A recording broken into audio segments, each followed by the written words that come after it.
Hello and welcome to Bub's World. I'm your host Bub, and today we're going to get into two things. Actually, we're going to do two things. We're going to do a quick showing of some new labels that I got from my good buddies over at Blind Science.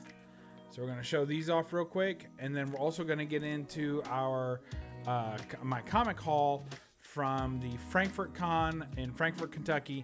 Me and old Jambo set up a booth, so Bub's World was present at Frankfort, Kentucky, and we had a nice little booth going, and we sold lots of stuff, and it was great. We'll talk a little bit about that and what a good time we had, and show some books. So let's go ahead and make me small and get to the haul. Yo! That'll do. All right, so first up, we got this Blind Science order here. Good stuff. They finally had a chance to update their request line. So there's a spot there when you go to their website where you can choose to request a number of labels that perhaps they don't have. So now it's impossible. I mean, you guys know we're all crazy collectors. We've got a bunch of different things that we're into, and there's tons of comics out there, and it'd be impossible for them to really just, not impossible, but it would not be time efficient to go through every comic ever made and make a label for it.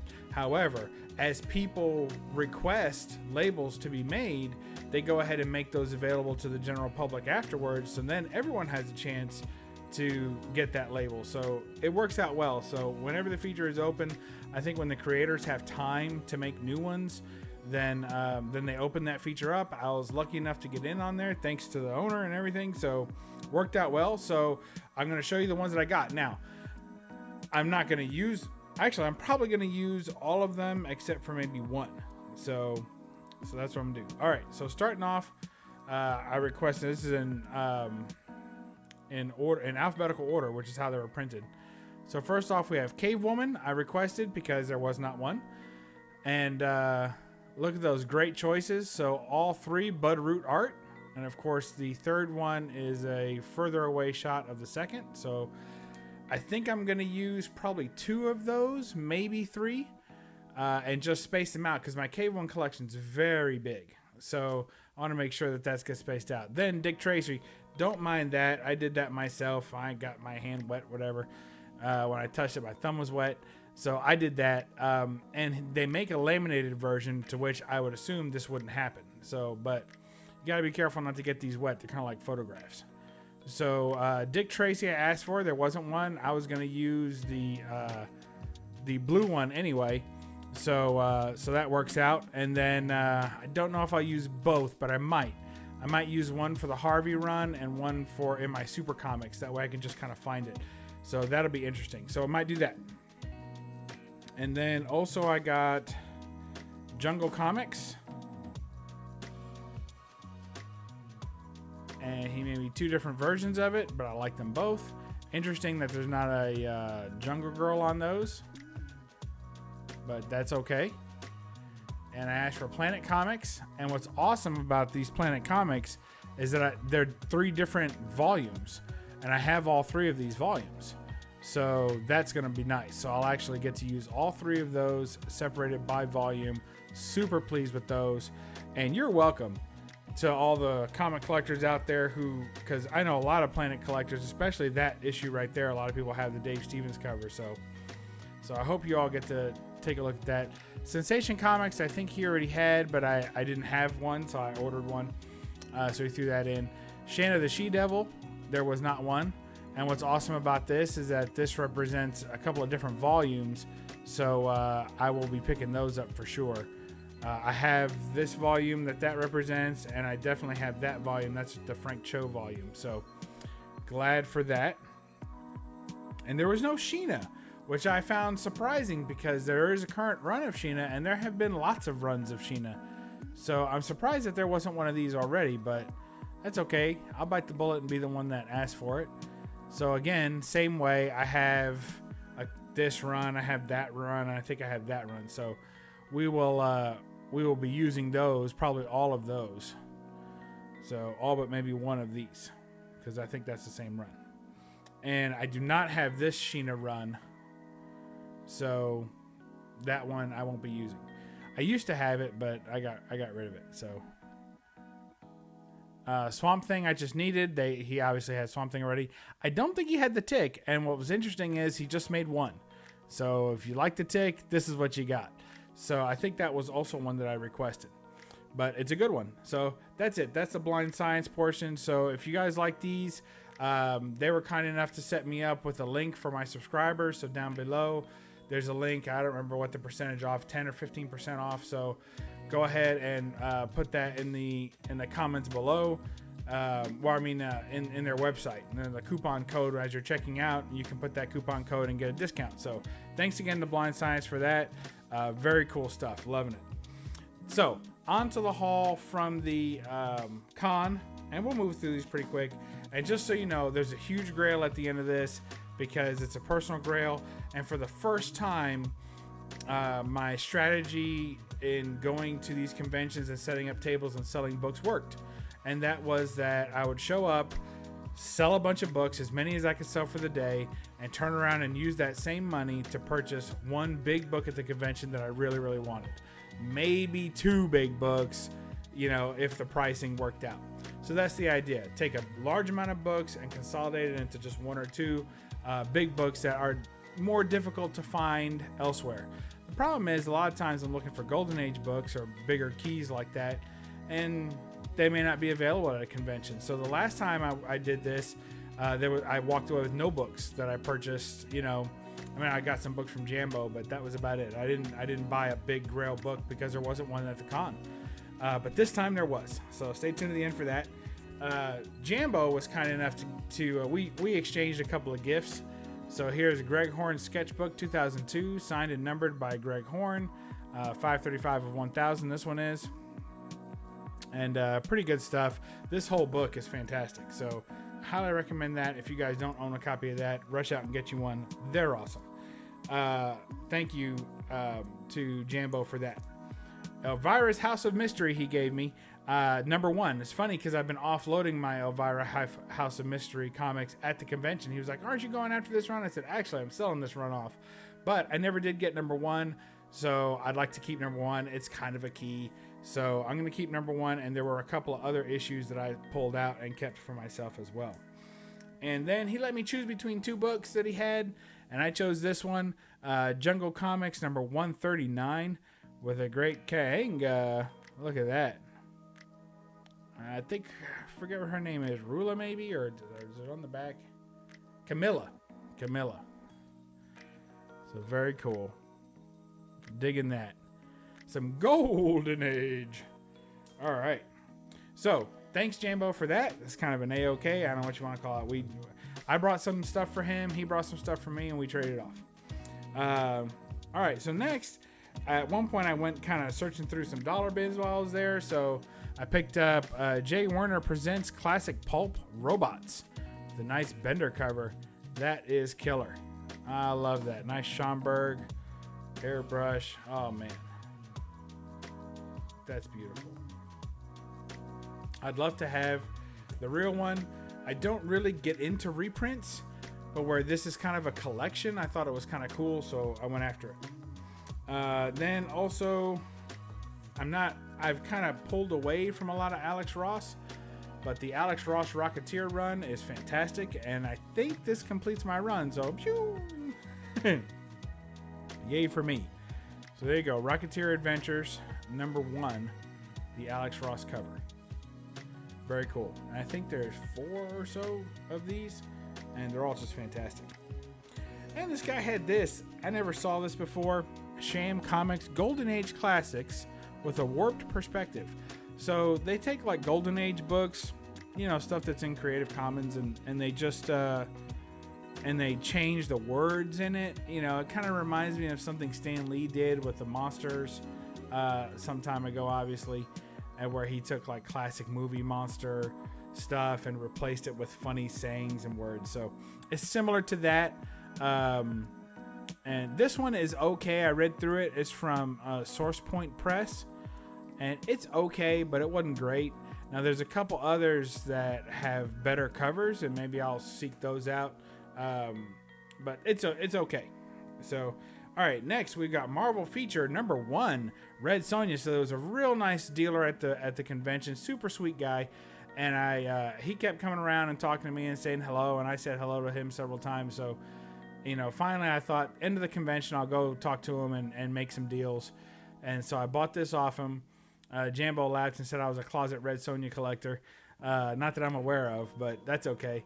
But I've always liked this cover. I've always liked that it's a Marvel feature #1, Red Sonja. So yeah, I'm down with that. So I never had it, and he had it for a fair price.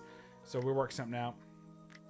Aquaman 18 with the marriage to Mira. Aquaman and Mira, I now pronounce you man and wife. Look at that, the wedding of Aquaman. So cool stuff. You know, I keep saying this, and you guys will try and hold me to it, I'm sure, but I'm not trying to collect the entire Nick Cardy Aquaman run. I swear I'm not. But yet here we are. So digging this. I think I like the pose of Mira on this. She's very, very feminine, very pretty hair, and she's looking at him lovingly. You got Aqualad over there. But what really gets me about this are all the guests here at the wedding. So, and I love, you know, underwater apparatus. So we're going to do a back of the head guess here, which is really interesting. So obviously they're all underwater. So Aqualad's fine. And back here you have Robin standing off in the distance with his breathing helmet, right? And I'm going to say that that is Green Arrow there with a breathing helmet. Probably Martian Manhunter with no breathing helmet, right? So he's, I guess Martians can breathe underwater. That's what we're going to go with. And then we have Hawkman there, and he has just like, because his thing is so jacked up crazy, so he's got, it's hard to, there we go. So he's got just something over his mouth because his bird head goes on forever. Apparently, Wonder Woman can breathe underwater. Of course, Batman cannot. He has his breathing helmet. The Atom has his breathing helmet. And then you got Superman, who apparently can also breathe underwater. So interesting to me that they say Martian. So all the aliens, Martian Manhunter, well, Wonder Woman's not an alien, but you know, it amazes me. Oh, and the Flash, of course, who cannot breathe underwater either. So you got Superman can breathe underwater, Wonder Woman, and Martian Manhunter. Is this canon? I don't know. So somebody in the description, let me know if this is something you were already aware of, and I'm the idiot, that's fine. But I feel like this is the first time that I've ever noticed that Superman, Wonder Woman, and Martian Manhunter could breathe underwater. So y'all let me know what you find out on that. And so there was a dealer at the convention. We spotted him fairly early. In fact, Jambo had already been by his table and said there was a guy over there who had some nice stuff. I went by, I saw this book. I fell in love with the book immediately. It was a perfect condition, perfect grade, exactly the way I wanted it. Purple label, not a big deal for this book because of what a big book it was.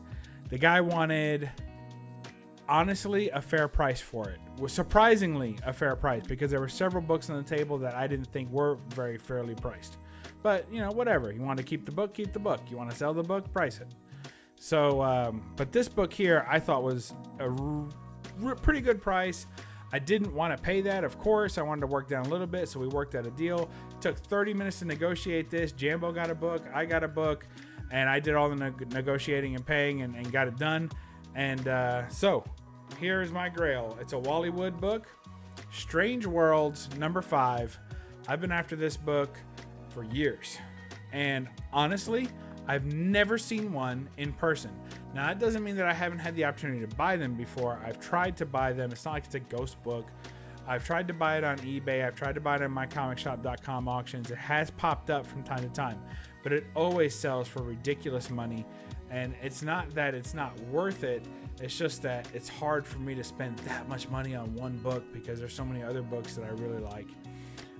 But here it is, restored. It's the restoration, because I know you'll ask, is a small amount of color touch on cover, piece reattached to cover with tape, and tape on cover and interior cover.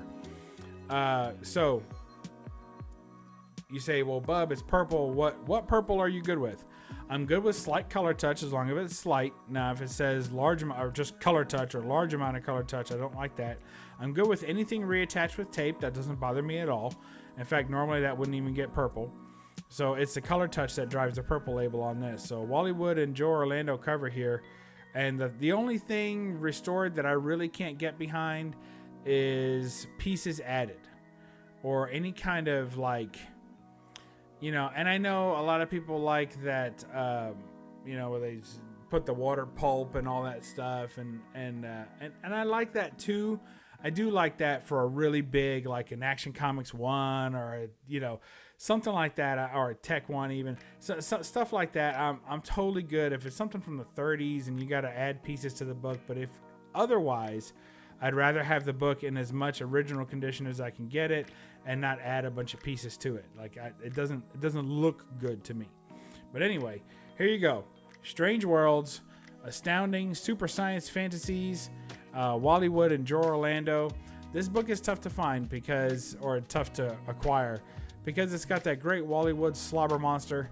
It's got lots of beautiful good girl art on there and bondage. She's chained down to the table. It's got ray guns. I mean, you name it, it's got it. It's got a cool dynamic trade dress. I mean, there's just nothing not to like about this. Nice little cool thing on the back, you know, the little bodybuilder, you know, Mr. Charles Atlas stuff. So there you go, and a 2.5, and it's already graded, which means it's going right up on the wall. So, you know, I'm really digging that, and I hope you guys like that too. But let me tell you, that book wasn't cheap, and I wouldn't trade it right now. I mean, I'm so pleased with being able to sell all those books and pare down to one. And it took a lot of negotiating and time to make it happen. But the good thing about the price he had on this book is that I believe no one else was going to pay that.